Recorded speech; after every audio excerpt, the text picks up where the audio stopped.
താമരശ്ശേരി എന്ന് ആദ്യമായിട്ട് കേൾക്കുന്നത് ഒരു സിനിമയിലാണ്. അത് ഏത് സിനിമയാണെന്ന് എല്ലാവർക്കും അറിയാലോ.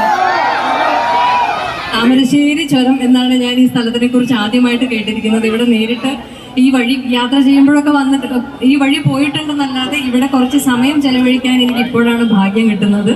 അതിന് ഒരു കാരണമായത് മൈജിയും ഷാജിയും മൊത്തം മൈജി കുടുംബവുമാണ്. അതിലേറെ സന്തോഷം ശ്രീ ഷാജിയുടെ ജന്മദേശമാണ് താമരശ്ശേരി. അപ്പോൾ ഒരുപക്ഷെ മൈജി എന്ന ആശയം പിറവിയെടുത്തത് പോലും ഈ മണ്ണിലായിരിക്കും. അതിൻ്റെ ഐശ്വര്യം തീർച്ചയായിട്ടും നിങ്ങൾ തന്നെ കണ്ടുകൊണ്ടിരിക്കുകയാണ്. താമരശ്ശേരിക്കാരോടൊരു പ്രത്യേക സ്നേഹം ഷാജിക്കുണ്ട് എന്നെനിക്കറിയാം. അതുകൊണ്ട് പ്രത്യേകമായിട്ടുള്ള ഓഫറുകളും സമ്മാനങ്ങളും ഒക്കെ നിങ്ങൾക്കായി കാത്തുവെച്ചിട്ടുണ്ടെന്നാണ് എൻ്റെ അറിവ്.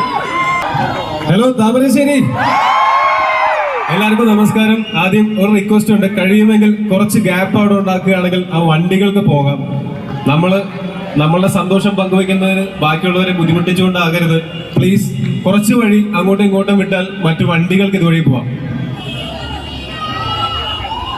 Thank you. അപ്പൊ ഒരുപാട് സന്തോഷം. താമരശ്ശേരിയിൽ ഷാജിക്കയുടെ ജന്മസ്ഥലത്ത് അദ്ദേഹം ഇങ്ങനെ ഒരു ഷോറൂം ആരംഭിക്കുന്നു. മൈജിയുടെ 120ാമത്തെ ഷോറൂമാണ്. മൈജി ഫ്യൂച്ചറിന്റെ ഏറ്റവും പുതിയ ഷോറൂമാണ്. ഇതിന്റെ ഉദ്ഘാടനത്തിന്റെ ഭാഗമായിട്ട് എന്നെയും ക്ഷണിച്ചതിൽ ഒരുപാട് സന്തോഷം. ഇവിടെ വരാൻ സാധിച്ചതിൽ ഞാൻ ഇതുവഴി കുറേ തവണ കടന്നു പോയിട്ടുണ്ട്. പക്ഷെ ഇവിടെ ഞാൻ താമസിച്ചിട്ടുമില്ല, ഇവിടെ ഞാൻ സമയം ഇത്രയും ചെലവഴിച്ചിട്ടുമില്ല. ആദ്യമായിട്ടാണ്. ഒരുപാട് സന്തോഷം. ഇത്രയും പേര് വരുന്നത് കാണുമ്പോൾ ഭയങ്കര സന്തോഷമാണ്.